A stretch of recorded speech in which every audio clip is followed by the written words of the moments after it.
I pull up, roll the window down it. I pull up, roll the window down it.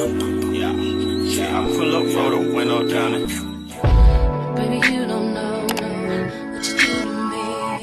Between me and you, I feel like chemistry. I won't let no one come and take your place. Cause the love you give, you can't replace. It's not in the case of anybody. That's why I spend my life with you.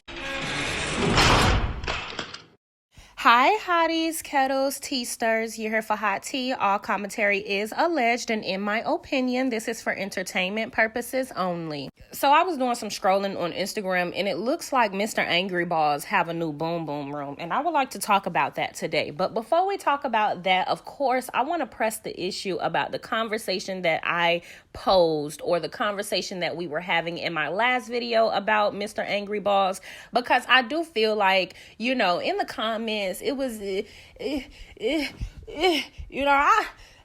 don't know how some of y'all say y'all fans of me over here. And it was important for me to pose that question so we can open up the dialogue to why we allow the men in our community to completely run amok. Now, I do want to have this conversation on a live, so y'all get ready for that. I want y'all to prepare to go live with me so we can really talk about the severity of a man's mindset to feel like he needs to have sex. And y'all gonna hear me pronounce it like that so we don't get no copyright over here. Or so we don't get shadow banned, because I was kind of shadow banned in my last video. So y'all come on up in here. Don't forget to like, subscribe, comment, hit the post notification bell so you are up to date each and every time that I upload. So Angry Balls is apparently a lawyer, but in one of his, I guess, rental properties, or one of the buildings that he's renting out to others, or we don't even know. I think it's under Kimmy. Who knows, okay? But one of the buildings that they rent out, or it's supposed to be for credit repair or some type of, you know, business building, this angry bald man put lights, like neon lights, inside of this business place. And I just don't understand what type of lawyer would need neon lights throughout his building for the nighttime. And y'all are gonna see a video of that at the end of this video. It was just very telling as to they actually need this for a boom boom room, because you are a lawyer, sir. Why do you have your business building set up as if it's a nighttime club? Maybe it's because of what Kimmy don't want us to talk about after 3 p.m. And I mean after 3 a.m. And you know what? I cannot actually wait to talk about Kimmy, because I told y'all she was a side chick. Like, I literally don't care what nobody say. There is a certain mindset of a kept and chosen woman versus a woman that chases men. Typically, side chicks are chasers. We know that Kimmy knew Maurice Angry Balls was married when she met him. We know that she sought him out via a Facebook post. We know that she took Jalen, her son, over to get a haircut by him, and that's how this sparked it all. And I am very sorry for the things that she has going on with her personal life, but I will just say I am a firm believer in you get what you put in. If you are the type of person that will step into someone's marriage, whether you believe that they are divorcing or not, you will reap what you sow. And I know y'all saw that Slarion went live. The girl looked sick as hell, and she even said that she don't want to have any more kids because her body is real sick. The woman is 33 years old. Sick with what? But if you look at her, you look at her neckline and stuff like that, the woman looks very stressed out, like she had lost stress weight, because she still got that pregnancy pudge. But if you look at like her boning, where her neck is and her collarbone, she looks stressed out. Y'all know, I don't give a damn. She deserved to be stressed out. She taunted and harassed male for years to get that man. She deserves everything that he's going to give her, and she deserves to be drugged through the mud the way that she forced herself into that man's life. Furthermore, she even said in that video, and we're going to talk about this in another video, but I'm going to just ramble about this a little bit. But she even said in that video that men be cheating and you can't trust men because men always cheating. Like, this dumb ass broad did not literally walk herself into these people's marriage and create a broken home. 2 at that. You participated in the creation of 2 broken homes, and your kids are going to suffer. I need y'all to understand that, right?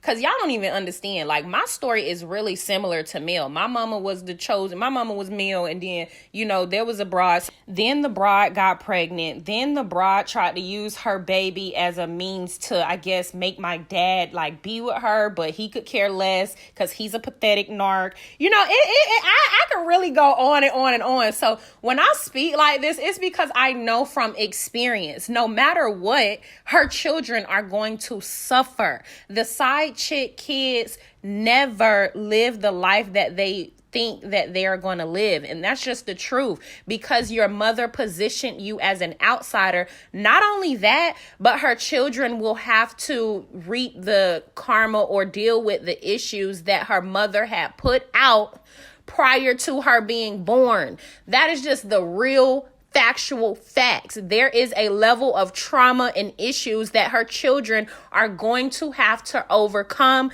same as with Mel's children, but on a different level. Male children will have to heal from someone else ruining their family dynamic, and also having to, I guess, see and live with the very product that destroyed their reality, versus slaw kids who will have to actually fight the curses that their mother has allowed and welcomed into their bloodline. They will have to unlearn and relearn if they want to, I guess, break the generational curses. And it's literally a lot more to it. Like I said, I want to really talk about this in depth on a live, but enough of Slaria. We're literally talking about the old side chick, which is the cabbage, which is Kimmy. Like I said, I always knew Kimmy was a side chick because some of the things that she allowed, she doesn't operate as if she had multiple men trying to, I guess, get at her, and she just so happened to fall in love and choose Maurice. She behaves as if she had spent a lot of time chasing him and trying to lock him down, studying him and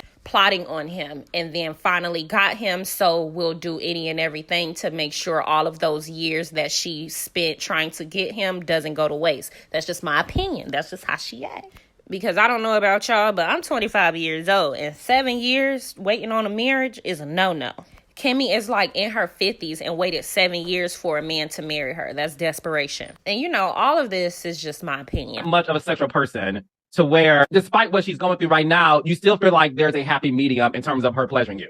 There's a difference between wants and needs, all right? And I'm a person who actually needs sex, not a person who wants sex. So I have to break this down a little bit, because one dumbass got in my comments and said, I don't think that he would cheat on Kimmy with a minor. Like, how old do y'all be? And then when y'all watch my channel, it's no way that y'all like me, because with a comment like that, you have no depth.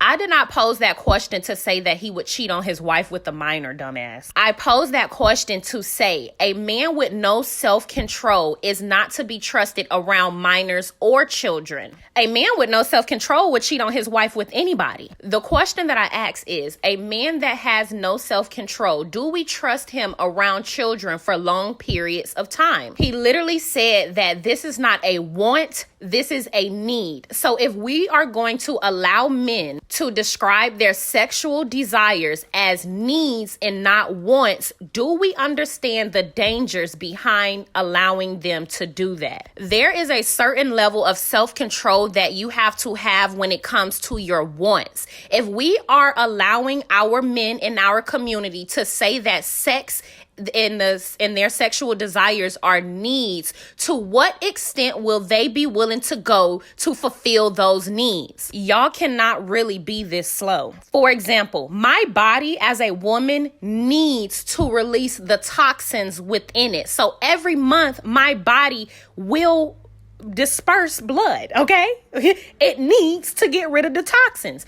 I can't stop my body from doing that. So how dangerous would it be to allow these men to say that their sexual desires are needs and not wants, that's enabling him to put someone else's life in danger? And like I said in my last video, Kimmy is the type of woman that will look a blind eye. And actually, a lot of you can be the very reason why a lot of young women in your own families are not speaking up against the uncles that make them feel uncomfortable. Because rest assured, a man that feels like he needs something will absolutely find excuses to getting what he needs. This is another example of how not holding men accountable and enabling them can be a very dangerous thing within our society. The same way these two fools sat up here and laughed, this is actually an issue within our community. So that big face broad that commented on my post and was like, really? Yes, really, ho. I'm gonna just go ahead and say, as a Gen Z, we have seen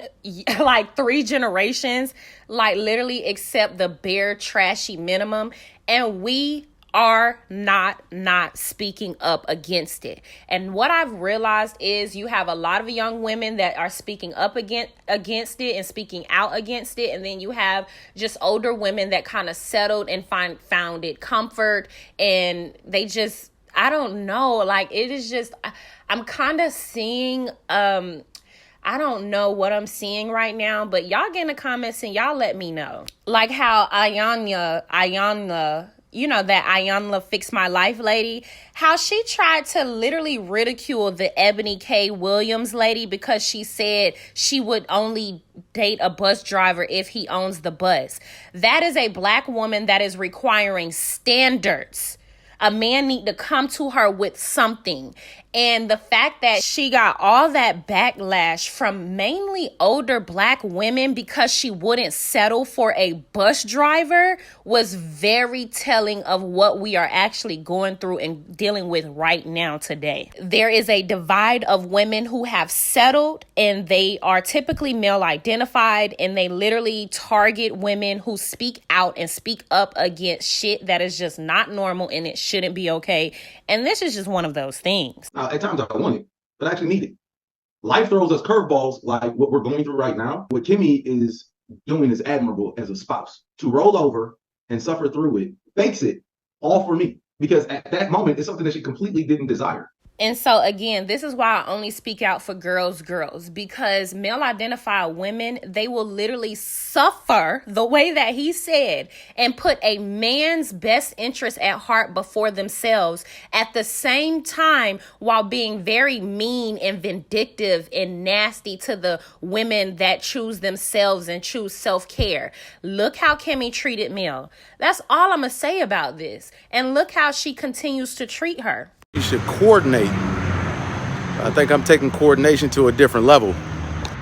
Okay, y'all. So with all of that being said, now that we know that his wife had been suffering, allowing him to penetrate her, oh my God, girl, Kimmy, stand up. I cannot stand weak bitches. And sorry for my language, but I cannot believe this broad sat on national television to try to make it seem like she got it all together. Literally, look how she treated Mel when she was going through a divorce, leaving a man that was trying to treat her the way that she allowed Maurice to treat her. He didn't check in on this woman or nothing. Why? Because she is a whole woman. She is a self-serving woman. She is for herself. She's for the girls. I'm talking about Mel. So male-identified women just cannot resonate with why you would want to put yourself before a man. I literally remember being on Queen Sheba channel when they were talking about 50-50 relationships, and I was telling y'all we have so many examples as to why you should not be a 50-50 woman. Kimmy is one of those women. 50-50, going half on the bills, literally fighting cancer, y'all, and forced to roll over and suffer through segs. 50-50, girl, please. And I don't like speaking about my relationship because everything is different. Everybody's relationship different. Everybody deals with things differently. That's true. That's factual. But one thing that I knew I was never going to be okay with was a man not catering to me while I was at least on my period. Once a month, going through chronic pain. So I just could remember, I'm 25, y'all. Like, I could literally remember, like, dating multiple men, like me being on my period. The man who took care of me the most, you know, is who I would like. It's just, I just don't know how women get tricked into suffering with men that don't mean them no good. Because granted, we all go through scenarios with men where they may not have treated us the best and we thought we were in love with them, but most of us wake up, right? I would assume, right? And I feel like most of us go through that when we like in high school, right? Not 50 some years old. I'm sorry, y'all, but look at this. Maurice literally has an office space that has blue neon lights. Does this look like a facility that we're going to go to and get some work done? Or does this look like this freaky ass, nasty, angry balls ass man got another plan or scheme up his sleeve? Like, y'all, I literally cannot stand Maurice, but I also don't like Kimmy. And I told y'all, the main reason I don't like Kimmy is because women that have lives like her, with husbands like hers, who suck, like her husband suck and her life suck, they are typically mean and nasty to women that don't mule. And part of them acting like that is because they know what they went through and they know what they had to do to get that man. So when you are a woman that doesn't go through those things to keep a man, they have a level of jealousy and vitriol and disdain for you. And it's more so them being mad at themselves for going through what they went through when they see another woman that didn't even go through half of what they went through to get a man that isn't even, he not even a bare minimum in my opinion. But you know, I can ramble for days. Y'all get in the comments. Y'all let me know what y'all think about Maurice's new Boom Boom Room. Don't forget to like, subscribe, comment, hit the post notification bell so you are up to date each and every time that I upload. I would love to have this very real conversation on a live. I want y'all to get in the comments and let me know if y'all are joining that live, because I think this is a conversation that needs to be had. I genuinely want to know, why do women allow certain things from men? What gives you the mindset to think that a man with no self-control will not harm another adult, another child, another young adult, because they're on a reality TV show and it might sound funny to say, or it might make you feel uncomfortable? At the end of the day, this man said out his own mouth that he needs sex. So I want to know to y'all, or I want to know from y'all, to what extent? Yeah, I pull up, roll the window down it. I pull up, roll the window down it. I pull up, roll the window down it. Baby, you don't know what you do to me. Between me and you, I feel like chemistry. I won't let no one come and take your place. 'Cause the love you give, you can't replace. It's not in the kids of anybody. That's why I spend my life